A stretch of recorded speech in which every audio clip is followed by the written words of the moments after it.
My attention is several American patriots got in their feelings about what I got off my chest the last time, and all I got to say to that is, lean in, beloved, because I said I could keep going, and now I intend to. Breaking it down Barney style never works, so let me try Disney style this time. If you're a Disney prince or princess like me, it might hurt your dreams to find out that the story of Mulan was actually based on a real Chinese ballad. Except in that story, Mulan did come home a hero only to find that her father had died. Then they tried to make her a concubine, and then she committed suicide. Not exactly a bedtime story, right? Keep tracking. The point that I'm making is that it didn't stop people from reconstructing a historical narrative because it suited their own ends or just made them feel better than telling the true story about what happened. Now to the point. Let's take the famous Midnight Rider Paul Revere, for instance. Common sense would dictate that this man wouldn't be galloping through the countryside saying that the British were coming, considering that colonists like him were British until 1776, and this is April 1775, a whole year before American independence. If anything, he'd be saying the regulars are coming, but God forbid you find out that A, he wasn't alone that night, and B, he never even made it, because 3 of them left that night. 1 of them ran away, Revere himself got captured, and the only person that made it all the way to Concord to hear the first shots heard around the world was Dr. Samuel Prescott. It's just funny how y'all get to pick and choose all the time who gets written into the historical narrative and who gets written into historical oblivion. Speaking of which, every child who's taken American history has seen this. This is an image that is engraved and printed in mass media in order to support American patriots' push towards independence from England. It was as early as 1770 in order to demonstrate the brutality of the British redcoats against unarmed, innocent, peaceful protesters.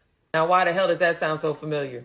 Couple things to point out. The first person who's going to be killed in this is a man by the name of Crispus Attucks. We'll speak on this more later, but John Adams himself described Crispus Attucks as being a stout and terrifying mulatto fellow. I don't see him in this picture, do you? And who made that decision? Paul Revere. Then those same British redcoats went to trial, and guess who defended them? John Adams did, and by the way, he got most of them acquitted, and then these same American patriots elected him president. Sure did. And y'all don't even want to get me started on how you couldn't even come up with your own melody for the national anthem. Literally took a racist poem and then slapped it to a whack-ass British drinking song. I ain't lying. And before you get in your feelings, I quote, "No refuge to save the hireling and the slave from the terror of flight or the gloom of the grave, celebrating the deaths of those who chose liberty over bondage in a country that at some point treated them less than property, and one of the most blatant displays of inhumanity since the pharaohs, from the Bibles of which used to preach on in the pulpits in order to at one point justify the peculiar institution of slavery, of which these people were seeking refuge from, written in this poem, and now even silently adopted by our national anthem. So come and save that shit." And that don't even count the pledge to a flag every single morning, pledging with liberty and justice for all, and then when we decide to stand or sit at it, it's always a fucking problem. I'd expect no less of a trigger reaction from those who really believe that some of these fairy tales are as American as apple pie, never to realize that American apple pie is literally appropriation personified, because apple pie is English and apples are not indigenous, and they were brought over by the French, and they are as fake as to which some of these fairy tales to which y'all clench. That's a bar.